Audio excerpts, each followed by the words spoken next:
Nobody cares about these children. And their life, therefore, becomes a life of being trafficked, going into prisons.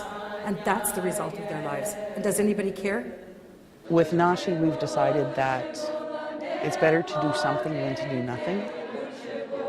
Even if we could impact one person, make a difference in one boy or girl's life, then we've made a difference.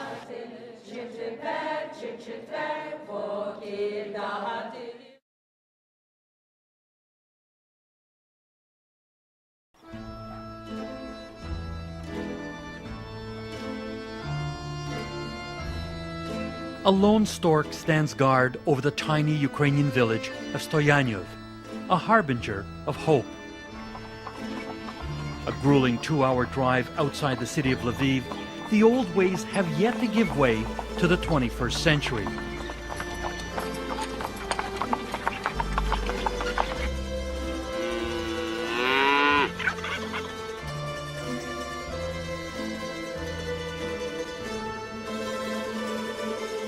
It's a hard life, back-breaking work. And for the children, the future is particularly bleak. The situation is really very, very desperate for children, especially those coming out of the orphanages and who have grown up in the orphanages. Those children really have no chance, no future, nobody to look after them. Throughout Ukraine, tens of thousands of children languish in orphanages. But for some, there will be hope. Thanks to a dream. A safe house being built by Savelia Berniski. We call this center the Klinowy List, which is the Maple Leaf Project. Why a maple leaf? This project has its roots half a world away in Saskatoon, Saskatchewan, where Savelia and the volunteers with her organization called Nashi decided to do something and are working hard to change the lives of Ukrainian orphans, one pierogi at a time. Nashi, translated into English, would mean our, and we've really taken it on in terms of our responsibility and our commitment to our children. To describe Savelia, without her vision, we would not be here. That's always, her and I founded it, but she's been the visionary. When I had been in Ukraine and came, as I would say, face to face with human trafficking and went back home to Canada, I went to a lecture up in Edmonton on human trafficking that dealt specifically with the area of Europe. We came together, you know, almost like kindred spirits, and so to speak, that we knew that there was a problem. And what can we do to address it? We went to a conference, and at the end of that conference we decided that there's something can be done. We didn't quite know what could be done. However, driving back from Edmonton, it was between Lloydminster and Maidstone, we were saying, well, we can probably do something. And what we decided to do is rally a few friends. And so some of my friends that will always remember that phone call when I said, "Hi, this is Savelia. How would you like to come to my place and discuss something?" I've worked with a lot of other charities and organizations, and I think the one thing that really drew me to Nashi was the sense of community that we have as volunteers. We don't have an office, we don't have any staff. Everything we've been able to accomplish started with 2 women and has just built on a team of volunteers. And at the end of the day, it really doesn't matter whose name is on the letterhead or who's on the board or who's got the title. At the end of the day, it's about the kids. When did the light bulb go off and you say to yourself, I'm going to build a safe house? Well, we didn't come to that idea till a couple years later, until we saw the needs here, till we really started investigating what were the needs in Ukraine. It's one thing to sit in Canada and say, this is what's needed. We didn't know if there were safe houses for children here. And when we came and realized there was a total void, we realized that that's what we needed to do. And we needed also to have a place where Nashi could say, this becomes our center. And from this, other areas can be touched. So how does a group from Saskatoon fund a project of this magnitude from halfway around the globe? They knew what they needed to do. In Saskatchewan, we love our pierogies here, and so does everybody else. And what better way to do a fundraiser than with one of everybody's favorite foods? And so they went to work.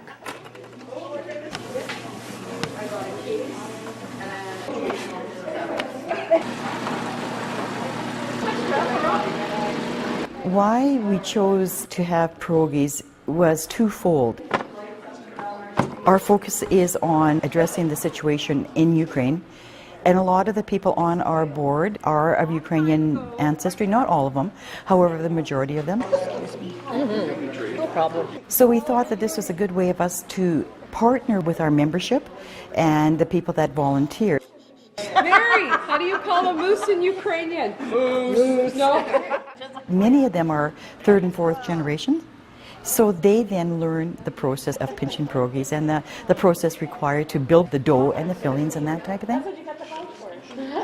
But of all things, pierogies, why? Well, I mean, because that's become a Canadian food. And nobody makes them as well as we do in Saskatoon. One of our recipes that we use is a Mexican refried bean pierogi. Mexican refried Absolutely, absolutely delicious. New thing out there, fill your dough with Mexican refried beans. You boil it up, fry it up, and serve it with salsa and sour cream. Who came up with this one? In this one, it was Andrew that came up with it. Nothing wrong with traditional pierogies. They're very good, but sometimes you get tired of them. So we have Mexican pierogies, we have curried chickpea pierogies, we have hot Italian sausage pierogies. Whenever Teresa had dough left over, I found something to put inside it. From the traditional recipes to something more adventurous. What started out with 2 women and a rolling pin soon blossomed into something far more ambitious. If one pierogi can make a difference, just think what 11,000 can do. Each pierogi gets them closer to their goal. Our thought was, we'll do a small little building, maybe just a house, and we'll just have a couple rooms in there. And I remember coming back and saying, by the way, I found this place that we could buy, and it's a little bit bigger than we thought, and it'll be a lot more money than we thought. And I wasn't sure the reaction, and the reaction is, we're going to do it. And there was no hesitation. Nashi eventually raised enough money through the sale of pierogies to buy a building in rural Ukraine.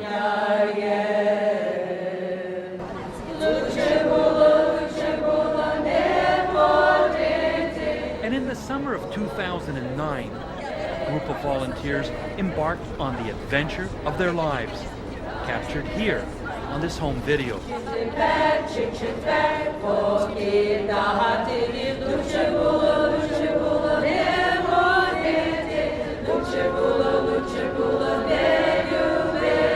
Filled with excitement and anticipation, they were on the road to see firsthand their project taking shape.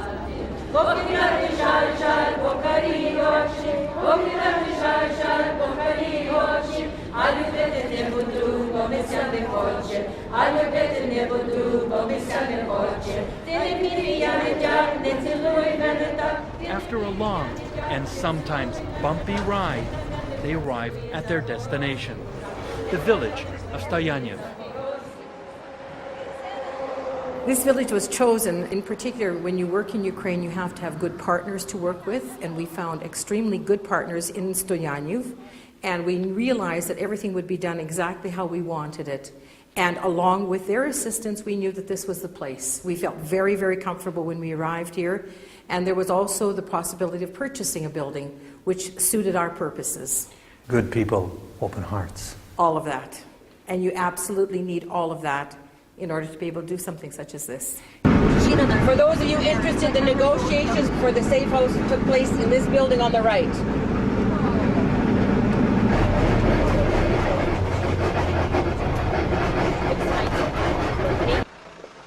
We knew renovations were underway. But that first moment when you're driving down the street and you come around and you see the building, I think for a lot of us, there was a lot of instant tears as soon as we turned that corner, because it's one of those moments where you really get what we're doing. For the villagers, this was a special occasion. They came out in their Sunday best to welcome the Nashi volunteers with the traditional offering of bread and salt. Але найбільше вас чекали наші діти. Для них це, вони вже давно знають, що ви мали приїхати.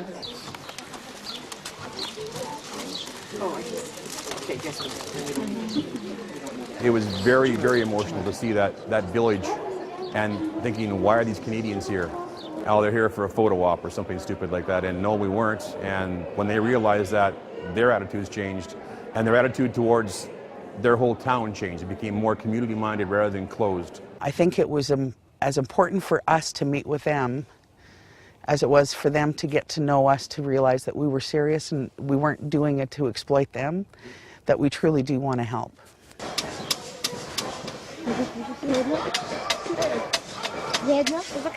One of our volunteers was on the street and a man had called her over and she was having trouble interpreting what he was saying to her. Here was this man, probably in his 70s, basically bowing at the waist, thanking us for being there. And he talked about how the kids there are losing their own culture and what it meant for him, for us to come and show that the culture still lives, and to thank us for doing something in the community that will hopefully encourage others to continue with their work. The challenge was to find somebody who would be the general contractor, that we knew every cent was taken care of. Everything that we raised in Canada was taken care of and nothing was disappearing anywhere. And that we are 100% know that's being done correctly. Every cent that you raise in Canada is not lining someone's pockets. Not a dime. It's all about getting it done. And it doesn't matter, even the volunteers who've never been over to Ukraine, somehow they get the same sense that we do. We have a lot of volunteers that aren't Ukrainian, that have absolutely no connection to the project, to the people that we're working with. It doesn't matter to them because they're seeing themselves be a part of the solution and they can actually physically see what we're doing. And within hours of arriving, Nashi volunteers were hard at work. Coffee break.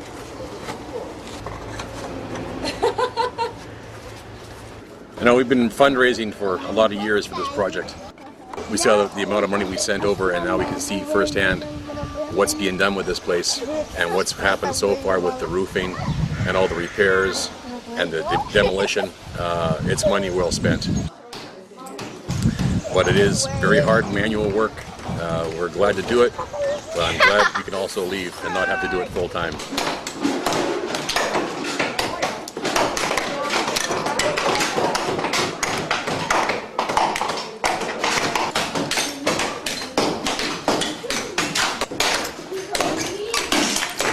This is truly an international project, and it's through the commitment of the people here in Ukraine and the commitment of the people in Canada that together we will make this work. And it will be a success, and when we open the doors, it will be a success for everyone.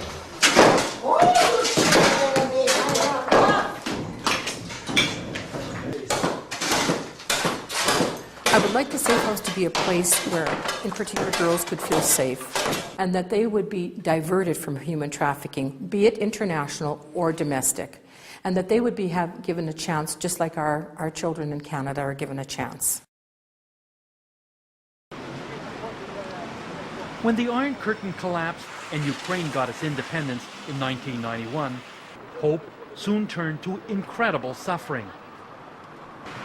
With unemployment running rampant, families were torn apart by alcohol and drug abuse, and children were being abandoned by the thousands. Babies, hundreds of them, left on the doorsteps of orphanages like this one in the city of Lviv, which houses 280 newborns and toddlers. The director took Savelia and Marianne on a tour. giving the family history of every single child in her care. Батько був хворий на туберкульоз, помер. Сталася мама. В мами 5 дітей. Немає де жити. Діти знаходяться тимчасово у нас. Тут є і батько, і мати, але немає житла. Йому 7 місяців. Вони відвідують, не так часто відвідують, але приходять до нього. Так, оця дитинка від ВІЛ інфікованої мами. Мама хвора на СНІД, але такі дітки, вони знаходяться під спостереженням, і тільки як буде їм 1,5 року, тоді їх знімають з обліку. Watched to see if they develop HIV. And if so, they will be sent to a nearby facility where they will receive aggressive medical attention. Тут важкі матеріальні умови. Мама після One народження tragic story after another. Пішла на роботу.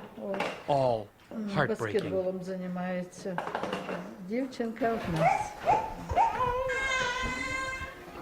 Це глибоко недоношена дитина. Кіло при народженні. Також вроджена патологія. Тут двостороння пахова кила.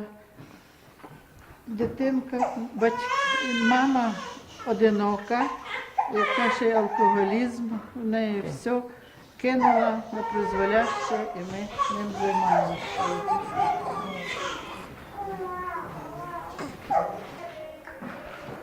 But these babies are cared for by the women who work here.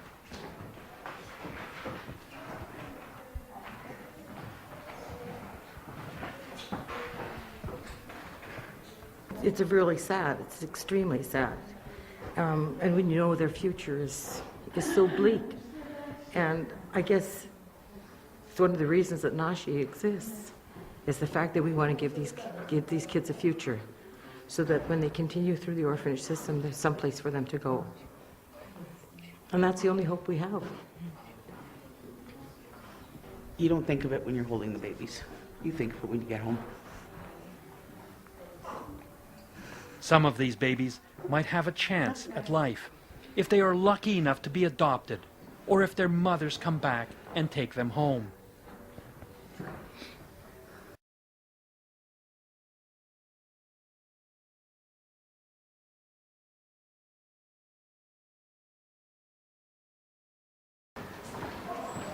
Just down the hall, there are babies who will never know life outside of an institution. Добрий день. Добрий день. They are the ones with physical and mental disabilities. Діти інваліди. Це дитина зовсім сліпа. Цей зовсім сліпий. Мікроцефалія, ще в нього маленька голова. І це. 900-грамова. Батьки, алкоголіки. Не сидіти, ні ходити, бачите, перев'язані. Children, like Orest, whose life will consist of being shuffled from one institution to another.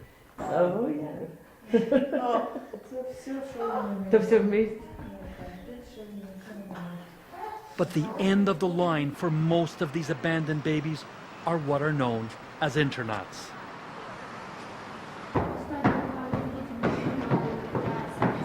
These children are sent here when they are 7 years of age and stay until they are 17.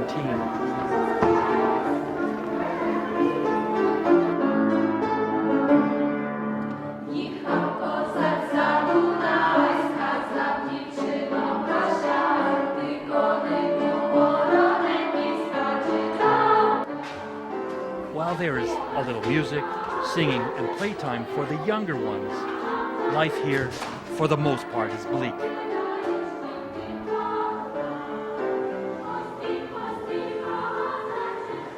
The children have little to look forward to. Their meals barely meet basic nutritional standards.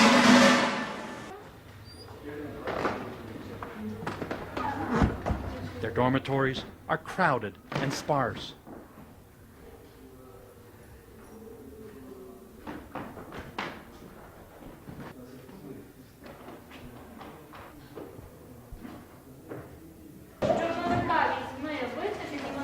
And what happens in the classrooms barely qualifies as education.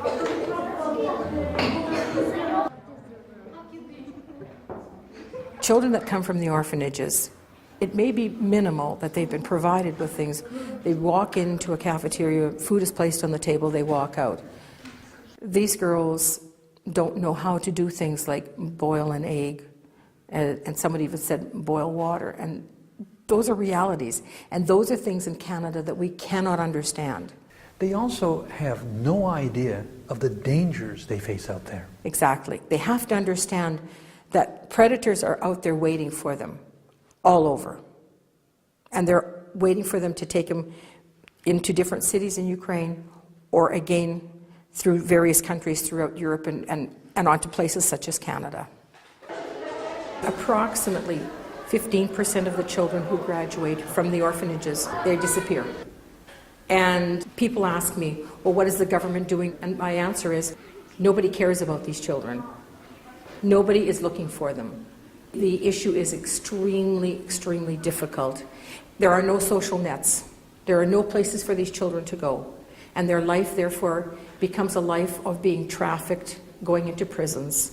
And that's the result of their lives. And does anybody care? No.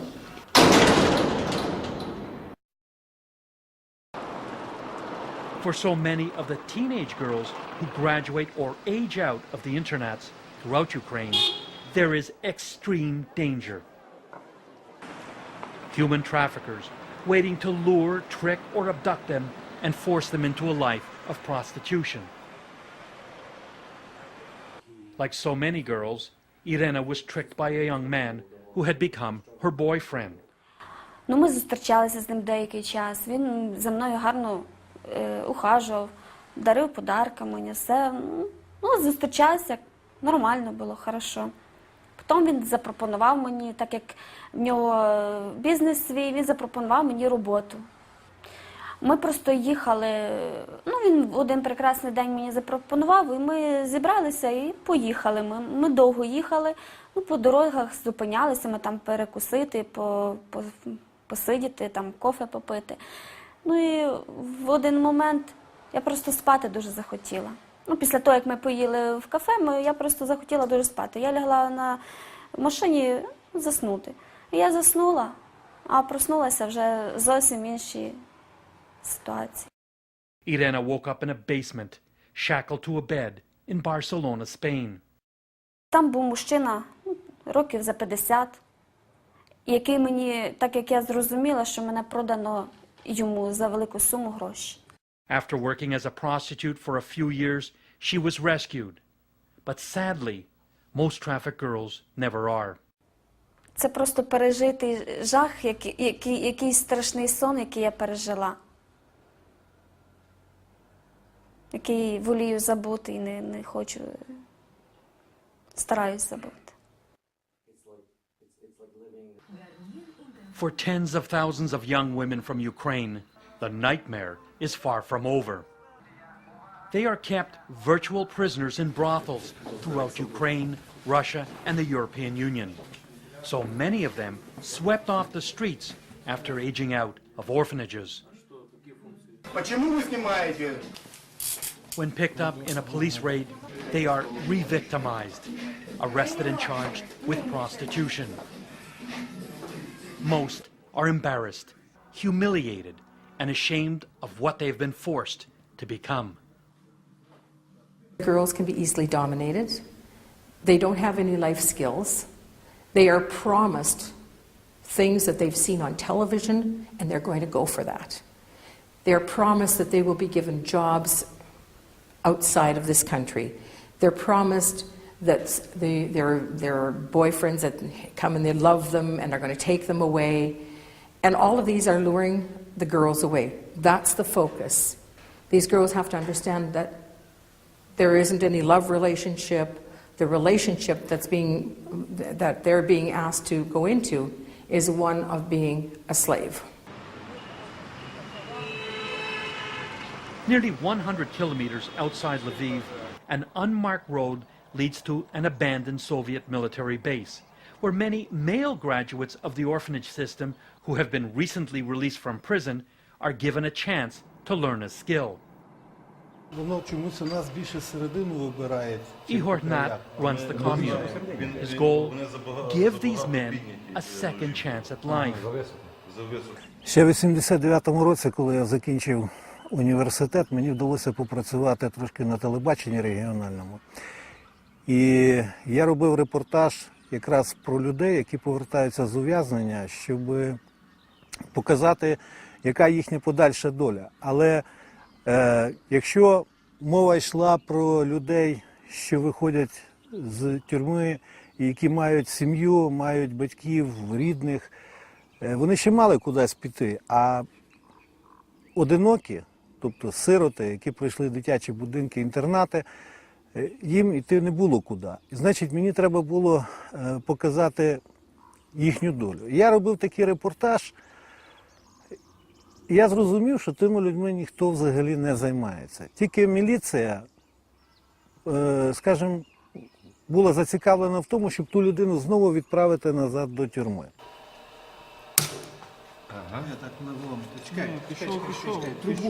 Через нашу комуну за тих 15 років, як вона існує, пройшло більше 2000 людей. І кожен з них мені розказував, зрозуміло, про своє життя. І я просто вже від інших вже нічого нового не чую. Це воно є як під копірку зроблено. Якщо людина є сирота, якщо він є інтернатський, чи він є одинокий, йому допомоги отримувати нема від кого. Значить, він повинен або йти під церкву, ставати з протягнутою рукою, але хто дасть здоровому хлопаці молодому якусь допомогу, або, скажімо, приходити до нас сюди. Ну, ще є один варіант, це просто йти красти. Але він знову попадає в тюрму. Тобто в нього виходить якби замкнуте коло. Але якщо він приходить до нас, тут йде розрив того кола, і він може вже нормально починати життя. A new life with a marketable skill that will almost guarantee them a job on the outside and keep them out of prison. Skills like welding, metalwork, carpentry, and processing lumber. At the commune, the men also grow their own food and raise their own chickens, goats, and cows.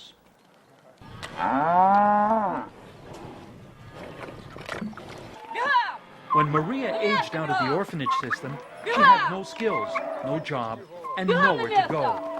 She'd heard about Ihor and headed for the commune. Ну, життя в інтернаті було дуже важко. Нас там обіжали, коли ми були малі. Нас там закривали в підвалах, так.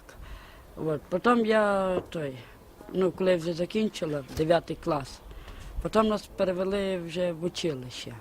Ми закінчили училище, нам сказали в училищі, шукайте собі роботу. Ми почали шукати, нічого, нас ніхто не хотів приймати. І потім я звернулася, там була така людина, вона мені показала ту карточку, там, де було написано, що об'єкт, цей об'єкт. І я потім звернулася до Ігоря Зіновича. І він мені сказав, чи ти согласна їхати сюди. От, він мені розказав ту історію, як тут природа, то все. Мені дуже поінтересувалося. От, я приїхала сюди, мені так сподобалося тут. От, потім навчилася, я ще раніше не вміла корови доїти, навчилася вже тут корови доїти, от, на конях кататися, гній возити, от, потім їсти варила людям тут. І так жила до 11 років. А потім я вже захотіла вже своє життя, то поїхала, сказала, що Ігор знає, що можна я вже буду жити, як я. Що треба вже на хліб трохи на себе, поки молода ще. бо мені 33 роки. І поїхала в Київ, і там знайшла собі роботу. І живу на квартирі. І так і досі. Приїхала сюди в гості до Ігоря Зіночі, бо я не можу забути це. Мені так сподобалося, я так привикла вже сюди. Maria's life has been hard, but she considers herself one of the lucky ones. She managed to avoid being trafficked, like so many of the girls she knew in the orphanage.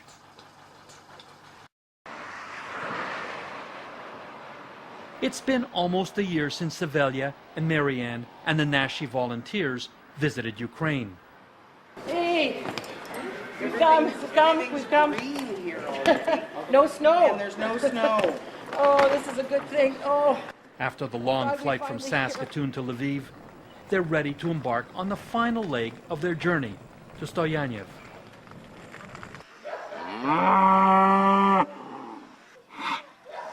Little has changed in the village. Life still moves at a very slow pace. Aside from farmers tending their fields and their cows, not much else happens here. For Savelia and Marianne, there is a lot of anticipation. They're eager to see what progress has been made on the safe house. Христос воскрес! And they are not disappointed. At the construction site, a lot has happened in a year.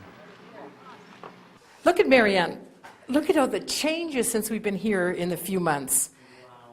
I mean, we've got a floor to walk on. Wow. This is just so wonderful from what we first saw when we first came here. Now look at this. Look at the huge room here. This is so wonderful. This was a kindergarten school before, but it had been abandoned for 8 years before we purchased it. It was an extremely decrepit state, and I saw the vision of what could happen here. Even though it was in the state it was, I realized with hard work that there could be a very beautiful structure here.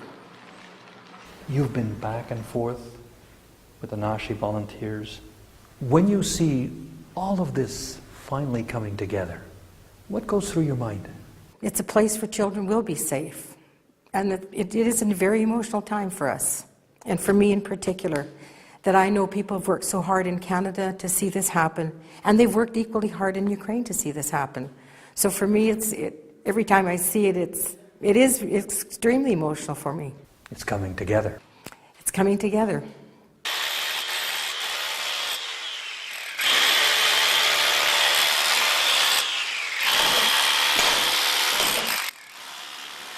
There will be approximately enough space for around 18 to 20 girls. On the main floor, we will have a cafeteria. We will have an area that's a classroom area. We'll have an office area. And then on the second floor, we'll have classrooms where the children will be taught basic life skills. And the third floor will be actual bedrooms for them. That's why we took the roof off and added the third floor, because we wanted to have bedrooms here. Wow, what a change up here. When we were here last time, there was nothing. There was no roof on it. And actually, I never even came up here because there was no stairs. There was just this really old rickety ladder, so there was no way I was coming up here. This is like a totally dramatic change. This is an excellent room. So this is going to be the common room where there'll be some couches on either side, and there'll be a television, and it'll have a real home feel, so that it's not just bedrooms where they come up and at the end of the day they sit in their bedroom. They can actually come together. And oh, I love these windows. Actually, when we were here, this rebar, they were bending it by hand outside. We were sitting on the concrete slab, and they had chalk marks out, and they were like manually bending the rebar because they have no machines and nothing is stock here. So this is really cool because I didn't get to see any of this last time. This is going to be excellent. We will be looking at our partners here, and they're going to be assessing what the needs are going to be. So this place will hopefully be an evolving process, that it will be, as we need to change and add more courses, we can do that. But we need to first of all make sure that they will become aware of the fact that they are targets for traffickers, for predators, and they have to know how to say no to this. They have to know that this is a place that they can turn to.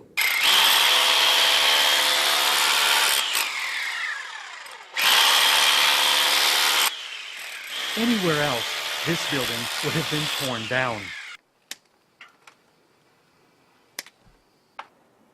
But this is more than a renovation. What we also see, that this can become a model, and that other organizations can come to us hopefully and say, this is how we did it, this is what needs to be done, and they can do it at different scales. And I absolutely believe that there will be other organizations who will come and do it. Whether Nashi will do it or not, let's just finish this one. Let's just get this one completed. Back in Lviv, Marianne and Savelia meet to discuss the next phase of the Maple Leaf project. We need to go through checking off what of phase one has already been done. Right. We need to also We need to update the whole budget and mark down what's completed and what stage everything's at. Precisely. So what we should actually get them to do is look at all the different potential skills training we can offer. Good idea. and maybe prioritize them. So things like the English language is going to be first, the life skills is going to be first, and then look into secondary and do like a 1-year plan, a 3-year plan, 5-year plan. Yeah, I think that's an excellent idea. Will we be able to report all that when we go back home? Plus we have to leave here kind of that a list of what we need them to work on. Right. Yeah. Right. While a lot of progress has been made, there is still a lot more work to be done before the safe house is complete and ready to open, hopefully in another year. But for Nashi, the work going on here is only part of the mission. I think it's also important for us that not only have we worked at this building, but I think we've done, I would say, a good job in Canada teaching people in Canada about human trafficking, because that equally is part of our mission too, that people in Canada become aware of the issue in Ukraine and in the world, and saying that Canada is not exempt from this.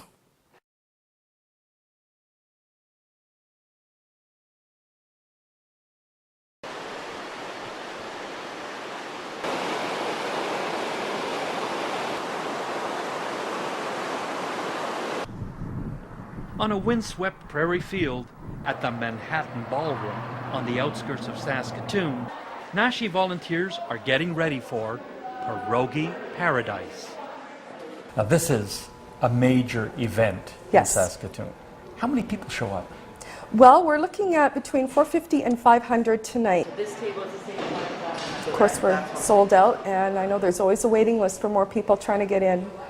It must be so heartening to think that this is coming together one pierogi at a time. Well, yes, that's what's happening.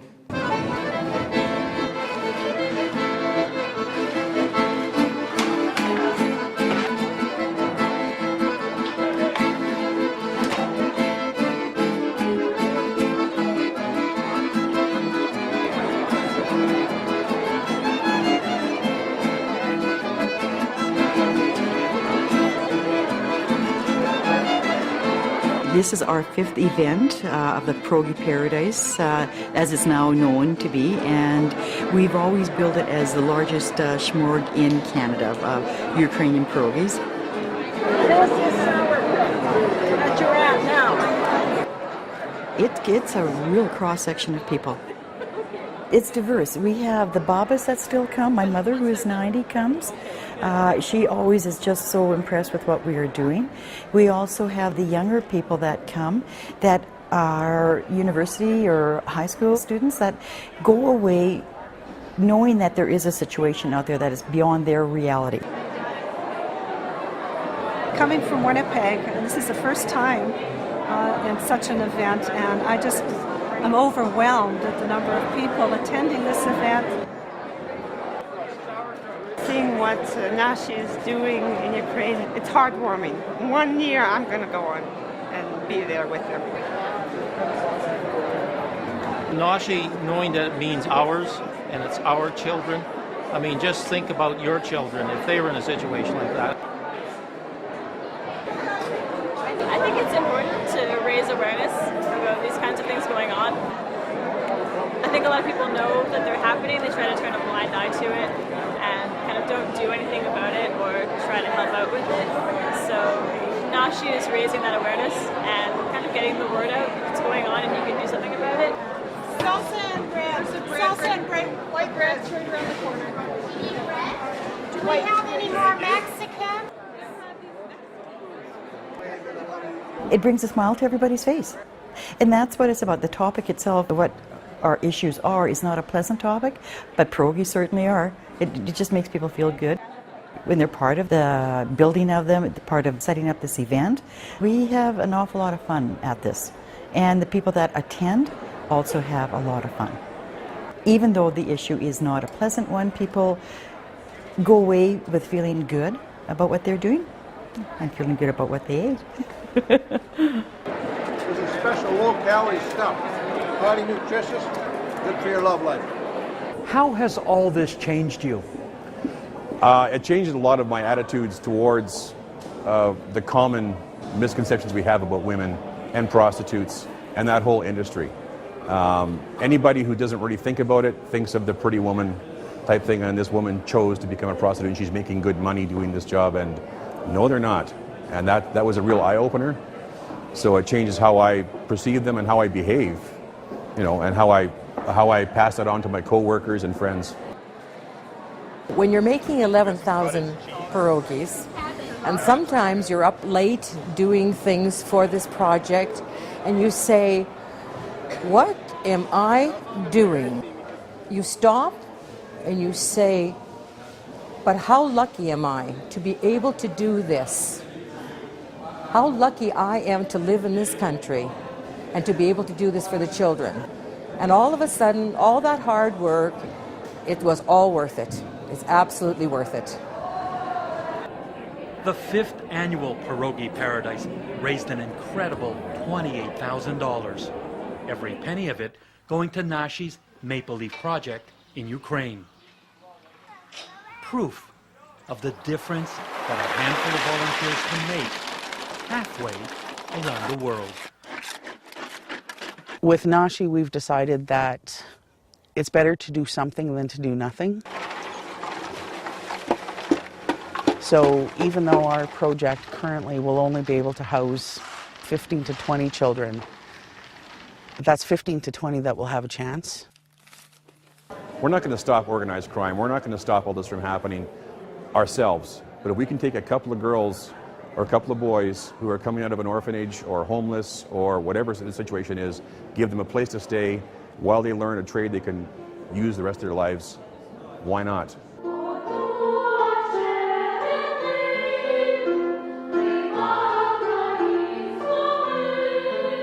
Even if we could impact one person, make a difference in one boy or girl's life, then we've made a difference. Hopefully there'll be more, but even if it's that one that, you know, that their world has changed.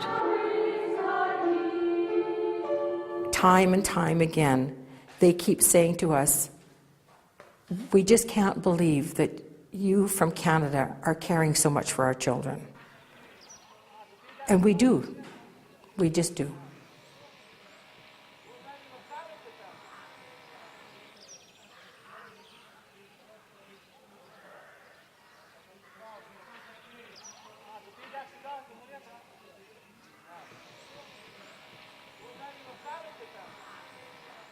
Покидати жаль, жаль, бо карі очі, покидати жаль, жаль, бо карі очі. А любити не буду, бо мися не хоче, а любити не буду, бо мися не хоче. Ти не пів, я не дяк, не цілуй мене так, ти не пів, я не дяк, не цілуй мене так, нехай мене поцілує запорозький козак, нехай мене поцілує запорозький козак.